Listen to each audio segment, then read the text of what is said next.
हाँ तो dear students, कैसे हैं आप? मैं आशा करता हूँ काफ़ी अच्छे होंगे। तो मैंने आपको क्लास 10th के मैथ में एक बढ़िया सा टॉपिक दिया, त्रिकोणमिति। अब उसी त्रिकोण पर आधारित एक आगे का एक चैप्टर दिया है जिसका नाम है त्रिकोणमिति के कुछ अनुप्रयोग। त्रिकोणमिति आपने सीखी है, उसके प्रयोग कहाँ कहाँ किया जाता है। तो इस चैप्टर में आपको बताया जाएगा कि त्रिकोणमिति के कुछ अनुप्रयोग इसमें कहाँ कहाँ आपको जरूरत होगी। तो इसमें आपको एंगल्स, जो मैंने आपको टेबल जो बताई थी, उसकी आपको जरूरत होगी थोड़ी सी। ठीक है।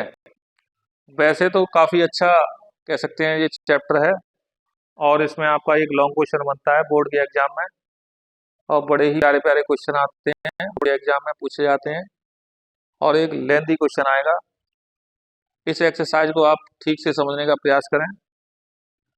थोड़ी सी अगर आप सीख जाएंगे तो आप 8 नंबर बड़े अच्छे से अचीव कर सकते हैं। बड़े ही प्यारे प्यारे क्वेश्चन हैं। इस चैप्टर को आप शुरुआत करने से पहले देखो, इसमें क्या है, त्रिकोणमिति के कुछ अनुप्रयोग। तो जैसे दिया है, त्रिकोणमिति के कुछ अनुप्रयोग, जैसे आपके मन में ख्याल आता होगा कि एवरेस्ट की ऊंचाई कैसे जानी होगी किसी ने, या कुछ ऐसे पेड़ होते हैं जो कटीली झाड़ियाँ होती हैं, या कुछ ऐसे पेड़ होते हैं जिनकी लकड़ियाँ जो होती हैं काफ़ी कमज़ोर होती हैं, उन पर आप चढ़ नहीं सकते हैं, तो उनकी ऊंचाई कैसे ज्ञात की जाए। या कुछ बिल्डिंग्स होती हैं, अगर आपसे ये कहा जाए कि हाँ भाई, इस बिल्डिंग पे आपको जाना नहीं है, चढ़ना नहीं है, और इसकी ऊंचाई बताइए, तो मैथमेटिक्स में कुछ प्रयोग करके, कुछ चीज़ों का प्रयोग करके उनकी ऊंचाई बड़े आसानी से हम ज्ञात कर सकते हैं। तो इस चैप्टर में उन्हीं चीज़ों का प्रयोग करके, जो बड़े बड़े ऊंचे पहाड़ होते हैं, ठीक है, बिल्डिंग्स होती हैं या पेड़ होते हैं, उनकी ऊंचाई कैसे ज्ञात की जाती है, तो इस चैप्टर में धीरे धीरे सीखने का प्रयास करेंगे।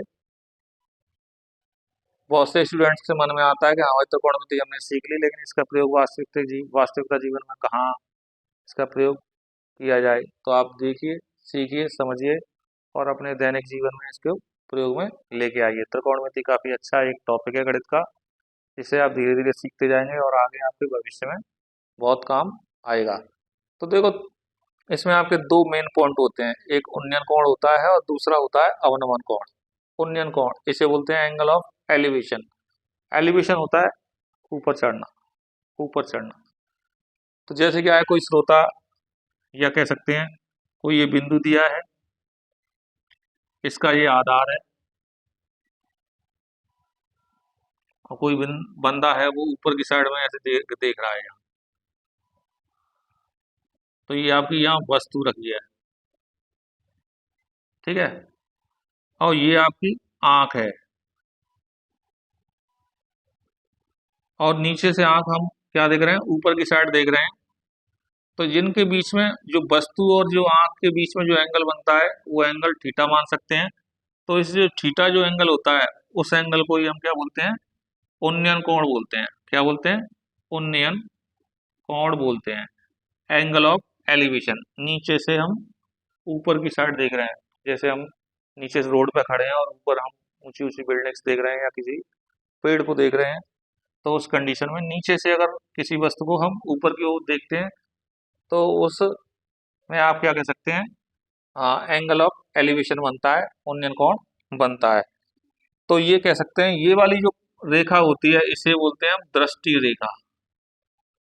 दृष्टि रेखा मतलब हम आंखों से देख रहे हैं उसको, किसको, किसी वस्तु को, तो इसको, इस वाली रेखा को हम क्या बोलते हैं, दृष्टि रेखा। इसे बोलेंगे, नीचे वाली जो रेखा होती है उसे बोलते हैं हम आधार रेखा। क्या बोलते हैं? आधार रेखा। और दूसरा है अवनमन कोण, एंगल ऑफ डिपर्सन। तो उसमें क्या होता है, एंगल ऑफ डिपर्सन में, इसमें तो नीचे से हम ऊपर देख रहे हैं। अगर एक्स वाई जेड हम किसी ऊपर बिल्डिंग पर चढ़ जाएं और नीचे सड़क को देखें, तो उस कंडीशन में क्या होगा,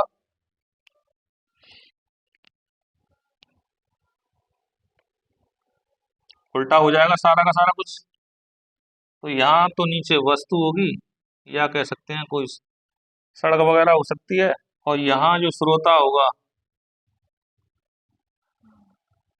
श्रोता होगा उसकी क्या होगी, यहाँ आंख होगी। और कहाँ देख रहा है वो, नीचे की साइड में देख रहा है, अब नीचे की साइड में देख रहा है। ठीक है, तो ये तो वही है, दृष्टि रेखा आएगी।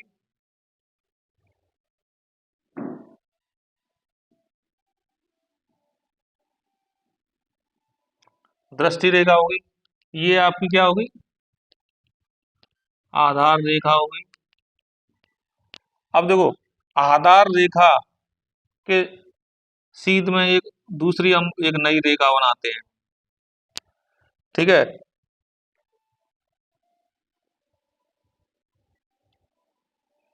नहीं सॉरी, ये वाली आधार होगी। अब ये इसमें आधार रेखा आपकी ये होगी, ये नहीं होगी आधार रेखा। तो आधार रेखा और दृष्टि रेखा, आधार रेखा और दृष्टि रेखा के बीच में जो एंगल बनता है, नीचे से ऊपर जाते हैं तो उन्नयन कोण बनता है। और आधार रेखा और दृष्टि रेखा के बीच में जो एंगल बनता है उसे हम क्या बोलते हैं, उसे अवनमन कोण बोलते हैं। तो इस वाले एंगल में और इस वाले एंगल में कॉम्बिनेशन होता है, ये दोनों बिल्कुल सेम होते हैं।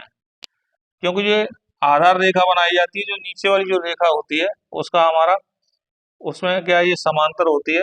तो ये आप कह सकते हैं ये आपका एकांतर कोण बन जाता है। एकांतर कोण बन जाएगा तो ये एंगल जो होगा, ये एंगल इसके बराबर होगा। तो ये जो एंगल आया है आपका थीटा जो है, इसे हम बोलते हैं अवनवन कोण। क्या बोलते हैं, अवनवन कोण बोलते हैं। तो स्टूडेंट्स इसमें कुछ खास नहीं है, एक उन्नयन कोण सीखिए आप, और ये अवनमन कोण। तो उन्नयन कोण क्या होगा, नीचे से हम किसी वस्तु को ऊपर की साइड देख रहे हैं तो उस कंडीशन में उन्नयन कोण आएगा। और थीटा आपका कुछ भी हो सकता है, लेकिन आपके यहाँ इस एक्सरसाइज में अधिकतर थीटा आपके 30, 45 और 90 होंगे। अवनमन कोण, अवनमन क्या क्या होगा, जैसे हम किसी ऊंची बिल्डिंग से हों और नीचे की साइड में देख रहे हैं किसी वस्तु को, तो आधार रेखा और दृष्टि रेखा के बीच में जो एंगल बनता है वो एंगल बनना होगा। देखो मैं साफ लिख रहा हूँ इसे, ये कहीं गलत दिख रहा है। तो ये जो एंगल बनना है, ये एंगल जो बनना है आपका, वो क्या है, वो आपका अवनमन कोण होगा। अवनमन कोण इस वाले एंगल के बराबर होगा, क्योंकि ये रेखा और ये वाली रेखा आप भी कह सकते हैं समांतर होंगी। और समांतर रेखा तो ये आपका आपका एकांतर कोण बन गया, इस वजह से ये दोनों एंगल बराबर होंगे। तो स्टूडेंट इनके नाम रखना चाहें तो आप रख सकते हैं। ये आप ए मान लें, इसे इसे बी मान लें, इसे आप सी मान लें, इसे आप ए मान लें, इसे बी मान लें, और ये सी मान लें। और जो एंगल होता है वो सारा का सारा हम समकोण मान के चलेंगे, समकोण ही होता है, मानेंगे क्या, ये क्या होता है, समकोणीय एंगल होता है। तो ये जो स्तंभ रेखा होगी, वो स्तंभ रेखा आपकी कोई भी बिल्डिंग हो सकती है, ठीक है, या कोई मीनार हो सकती है, या कोई आपका पेड़ हो सकता है, ठीक है, कुछ भी हो सकता है जिसकी हमें ऊंचाई अक्सर करके क्वेश्चन हमें पूछी आती है। बड़े ही प्यारे प्यारे क्वेश्चन हैं, आप आगे क्वेश्चन देखेंगे।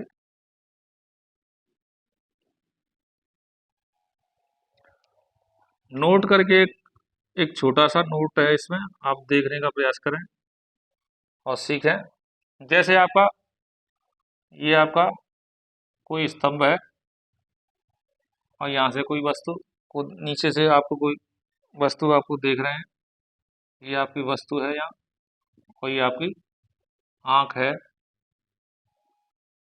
तो अगर हमारा एंगल ये 45 का बनना है, 45 का बनना है, तो यहाँ से अगर ये आपका x मीटर है, ये x मीटर है, तो ये भी जो आपका जो ऊंचाई होगी इसकी, वो भी आपकी ऊंचाई इसमें पूछी जाएगी, तो वो भी आपकी x मीटर ही आएगी। इसमें आपको हल करने की कोई आवश्यकता नहीं है। अक्सर करके ऐसे जो क्वेश्चन होंगे वो उसमें ऑब्जेक्टिव वगैरह में पूछे जाते हैं। ये तो उन्नयन कोण वाली बात हो गई। अगर ऐसे करके अवनमन कोण वाली बात होगी, तो यहाँ आपकी वस्तु हो और यहाँ आपकी श्रोता की आंख हो, तो ये अवनमन कोण अगर 45 का बनना होगा, तो मैंने आपको बताया था ये जो एंगल 45 का बनना है, ये अवनमन कोण, तो ये आपका x मीटर दिया है, तो ये वाला जो एंगल होगा वो भी आपका 45 ही का बनेगा। तो इस कंडीशन में इसमें s पूछी जाया करेगी, तो वो भी आपकी एक्स मीटर ही होगी। या तो आपको ऊंचाई दी हुई, तो इसमें ये यहाँ से लेके यहाँ तक इसकी दूरी पूछेगा, तो वो दोनों, अगर एंगल आपका 45 बनना है तो ये वाली दूरी और ये वाली दूरी अक्सर करके बराबर हुआ करेंगी। ये छोटा सा क्वेश्चन है, और ये ऐसे, इस पर क्या है कि आपके ऑब्जेक्टिव क्वेश्चन आ जाते हैं और बिना हल करे ही आप सीधे सीधे उसका आंसर दे सकते हैं। हाँ तो डियर स्टूडेंट्स, ये आपके मेरे गणित में तो आपका ये एक्सरसाइज आपकी 11 दी है,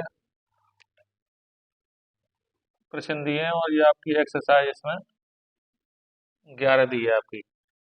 ठीक है, मैंने आपके सामने 2 क्वेश्चन लिखे हैं, बड़े ही प्यारे प्यारे क्वेश्चन है, समझने का प्रयास करें, और छोटे क्वेश्चन है, ये आपको लेंथी क्वेश्चन हमें नहीं आते हैं, लेकिन आपके 1 नंबर में या 2 नंबर में पूछे जा सकते हैं। तो देखिए, समझने का प्रयास करिए, बड़े ही प्यारे से क्वेश्चन है। किसी पेड़ की छाया, तो जो ऐसा जो क्वेश्चन आता है, तो ऐसे क्वेश्चनों को करने से पहले सबसे पहले आपको इसमें चित्र बनाया जाएगा। क्या चित्र बनाया जाएगा? अगर आपने चित्र सही बनाया है तो सवाल सही होने के चांसेस बढ़ जाएंगे।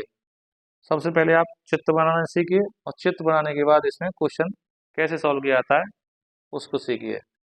तो सबसे पहले आप चित्र बनाया करें, जैसा क्वेश्चन बोल रहा है उसी के अकॉर्डिंग इसमें आप चित्र बनाते जाएंगे। तो देखो, इसमें कह रहा है किसी पेड़ की छाया उसकी ऊंचाई से √3 गुनी है। किसी पेड़ की छाया, तो जैसे मान के चलो हमने एक पेड़ मान लिया, ये आपका पेड़ होगा, या तो आप पेड़ बना लें या ना बनाए। ये मैंने वैसे ही आपका रफली पेड़ बना दिया है। ठीक है, और ये इसका पेड़ का क्या है? आधार है। क्या है आपका? आधार है। तो मैंने आपको बताया था ये वाला जो एंगल बनता है वो आपका 90 डिग्री का ही बनेगा। तो ये कह रहा है किसी पेड़ की छाया, इस पेड़ की इधर आके छाया पड़ रही है, छाया पड़ रही है, उसकी ऊंचाई से √3 गुनी है। अब हमें पेड़ की ऊंचाई तो पता नहीं है, तो इसे आप इससे मिला दें, आप इसे ए मान लें और इसे बी मान लें और इसे सी मान लें। तो इसका उन्नयन कोण बताना, तो उन्नयन कोण मैंने आपको बताया था नीचे से बनता है, तो नीचे से, तो यहाँ तो आपकी ये पेड़ की टॉप होगी, जो पेड़ होगा उसकी टॉप ऊंचाई होगी वो होगी, और यहाँ से कोई व्यक्ति यहाँ से देख रहा होगा तो तभी उन्नयन कोण बनेगा। तो इसमें तो देखो पेड़ की ऊंचाई तो हमें पता ही नहीं है, तो यहाँ लिख लो माना पेड़ की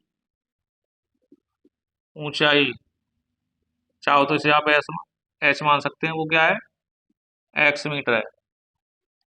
ठीक है, मीटर मान लो, या सेंटीमीटर तो हो नहीं सकती है, पेड़ की ऊंचाई मीटर ही होगी, किलोमीटर हो नहीं सकती है, तो मीटर मान लिया हमने। मीटर माने या ना माने, दी है या ना दी, तो यहाँ इकाई तो लिख सकते हैं, इकाई जिसमें आपका पेड़ होगा। अब उसका रहा उसकी छाया, पेड़ की छाया, पेड़ की छाया, पेड़ की छाया कितनी है? x√3 इकाई, ये इतनी होगी। ये क्या होगी? छाया। छाया कैसी होगी? वो आधार वाली होगी। त्रिभुज ए बी सी लेंगे, इसमें त्रिभुज ए बी सी से लेंगे। ठीक है, अब क्या करेंगे त्रिभुज ए बी सी में? अब ध्यान दो, देखो इसमें यहाँ आधार है और ये पेड़ है, तो थीटा के सामने वाली भुजा आपकी लंब होती है। ठीक है, ये 90 अंश के सामने वाली भुजा कर्ण होती है, और ये आधार होता है। तो लंब और आधार किस में आते हैं वो देखा करें सबसे पहले। लंब और आधार हमेशा टेन और कॉट में आते हैं, तो जो अक्सर करके जो क्वेश्चन हुआ करेंगे वो टेन पर ही होते हैं। ठीक है, टेन पे करो या फिर कॉट पे करो। ठीक है, तो इसके लिए क्या करेंगे? टेन, टेन थीटा बराबर लंब बटे आधार। ठीक है, तो टेन थीटा, थीटा की तो वैल्यू आपको निकालनी है। लंब कितना है इसका? BC दिया है, और आधार कितना दिया है? AB दिया है। BC की वैल्यू, BC की वैल्यू हमने कितनी मानी है? आपकी x है। AB की वैल्यू, AB x√3। भाई ये छाया, तो ये लिखना चाहे तो लिख सकते हैं, ये आपकी ए बी है और ये आपका ये बी सी है। ठीक है, अब देखो एक्स से एक्स आपकी हट जाएगी तो एक, तो 1/√3 आएगा। तो लिख सकते हैं टेन थीटा बराबर आपका 1/√3। अब देखते हैं टेन में 1/रूट वैल्यू जो 1/√3 वैल्यू किसकी होती है। तो बड़े ही प्यार से आप बता सकते हैं कि भाई टेन में 1/√3 जो वैल्यू होती है वो टेन 30 की वैल्यू होती है। तो ये थीटा की जो वैल्यू होगी आपकी वो कितनी रही होगी, आपकी 30 रही होगी। यही आपका ओनियन कोण होगा। ये आपका आंसर आ गया। हाँ तो डियर स्टूडेंट्स देखो आगे दूसरा क्वेश्चन देखते हैं। दूसरा क्वेश्चन क्या कह रहा है, जिस समय सूर्य का उन्नयन कोण 45 अंश था। कितना, जिस समय सूर्य का उन्नयन कोण 45 अंश था तो एक स्तंभ की परछाई 10 मीटर नापी गई। देखो एक स्तंभ है ये, हमने ऐसे करके बना लिया है, स्तंभ ऐसे करके बना सकते हैं। ठीक है, और इसकी परछाई इधर पड़ रही होगी। ठीक है, तो इसकी जो बेस जो कुछ भी दिया हो तो उसकी जो बेस वैल्यू आपकी ये आती है। ठीक है, तो इसका जो एंगल बनना होगा आपका 90 यहाँ बनना होगा। ठीक, अब देखो कितना बनना है,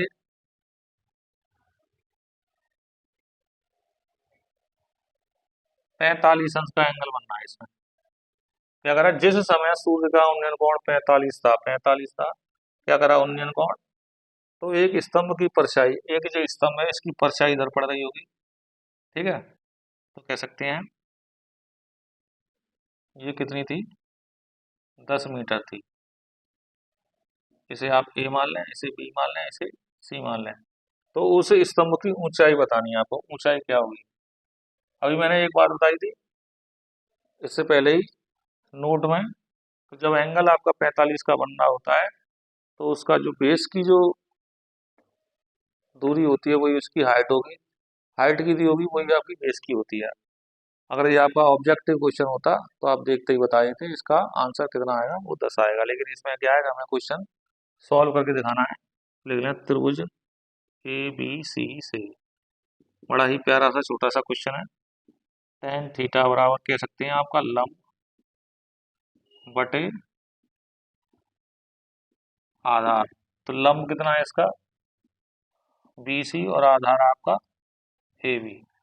तो ये कितना है ten 45 B C, B C कितना दिया है एच, आधार ए बी कितना दिया है 10, और टेन 45 का मान कितना होता है 1, H/10, तो एच की वैल्यू कितनी आएगी 10 मीटर। देखो वही आएगा यहाँ। अगर आपका ऐसा ऑब्जेक्टिव क्वेश्चन आए तो इसे आपको सॉल्व करने की कोई आवश्यकता नहीं, देखते ही आप बड़े आसानी से इसे बता सकते हैं। बड़ा ही प्यारा सा क्वेश्चन है। हाँ तो डियर स्टूडेंट्स तीसरा क्वेश्चन देखिए, बड़ा ही अच्छा क्वेश्चन है, आप समझने का प्रयास करें। मैंने आपको पहला और जो दूसरा क्वेश्चन कराया था वो आपके उन्नयन कोण पर बताया था, और क्वेश्चन नंबर तीसरा देखिए वो किस पे अवनमन कोण पर आधारित है। तो ये अगर आप 12 मीटर का कोई पुल है, 12 मीटर पुल से एक नाव का अवनमन कोण 60 अंश का बन रहा है, तो नाव पुल के आधार से कितनी दूरी पर स्थित है। तो मैंने आपको बताया था सबसे पहले इसमें आप क्या करेंगे, क्वेश्चन के अकॉर्डिंग आप चित्र बनाना सीखिए। आप क्वेश्चन के अकॉर्डिंग आपने चित्र बनाना सीखे तो आपको लगवा, आप कह सकते हैं आपने आधा सा क्वेश्चन आपने सॉल्व कर लिया है। तो कह रहा 12 मीटर क्या है पुल है, कोई पुल होता है, नदी का पुल होगा। ठीक है, तो ये आपका कितना 12 मीटर का है आपका, 12 मीटर पुल से एक नाव का अनुकोण नाव है। और एक और बात, जैसे आप एंगल बनाते हैं, बहुत से बच्चे इसमें अक्सर कभी गलती करते हैं, तो जब एंगल आते हैं तो एंगल वाली बात आती है, अगर 45 का आ जाएंगे तो जे और जे आप लगभग बराबर बनाया करें आप। ठीक है, तो इसमें क्या है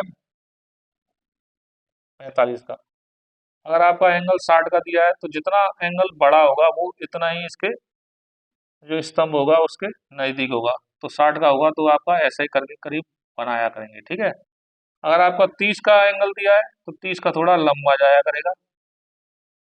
तो क्वेश्चन ये आपको दिखने में काफी अच्छे लगेंगे, जो जांच करने वाले हैं उनको बड़ा ही प्यारा सा। तो इसे आप अक्सर करके एक दो बार आप प्रैक्टिस करेंगे तो 45 का इन दोनों को आप बराबर बनाएंगे, ठीक है।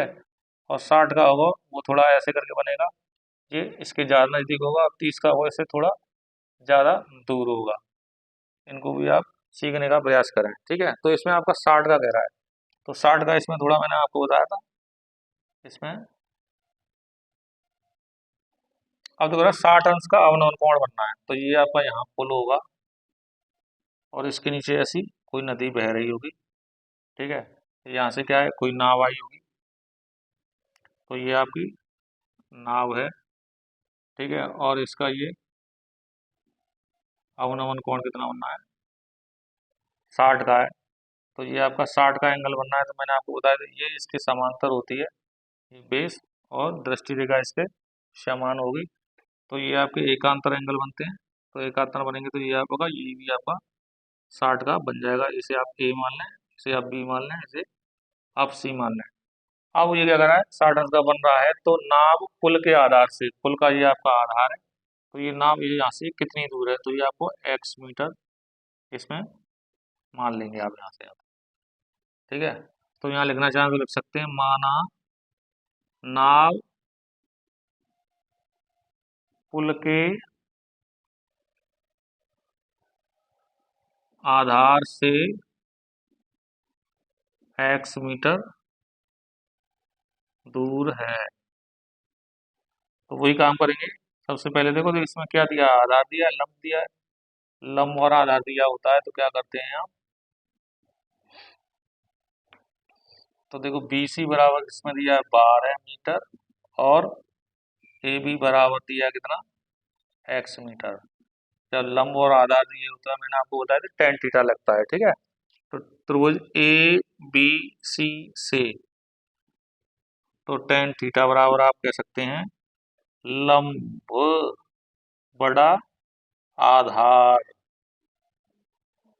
ठीक है। तो थीटा कितना दिया है, 60 अंश का दिया है आपका थीटा, और लंब कितना दिया है, ये आपका BC, BC बोले तो 12 दिया है, और आधार AB कितना दिया है, ये लिखना चाहो तो आप लिख सकते हैं, लंब कितना दिया है BC, और आधार दिया है आपका AB।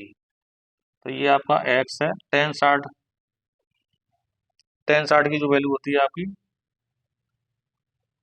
√3 होती है 12/x। तो हमें इसमें x की वैल्यू बतानी है, डियर स्टूडेंट्स x की वैल्यू बतानी है, तो आप क्या करेंगे, ये x यहाँ आ जाएगी, √3 यहाँ पहुंच जाएगी, तो x की वैल्यू आएगी आपकी 12/√3। तो इसमें से आपको तो नीचे से आपका परिमेयकरण करेंगे, इसमें √3 का आप ऊपर नीचे आप गुणा कर सकते हैं, तो 12√3, नीचे √3 का 3 आएगा, इससे वैल्यू आपकी 4 बार कट जाएगी, तो 4√3 मीटर कह सकते हैं, क्योंकि आपका ये मीटर में दिया है। तो ये आपकी जो नाव होगी वो पुल के आधार से 4√3 मीटर दूरी पर होगी। तो स्टूडेंट्स कैसी रही क्लास, मैंने आपको छोटे छोटे 3 क्वेश्चन कराए हैं, इसके जो टिपिकल क्वेश्चन है, बड़े बड़े क्वेश्चन है, आगे की वीडियो में हम कराएंगे। Thank you class.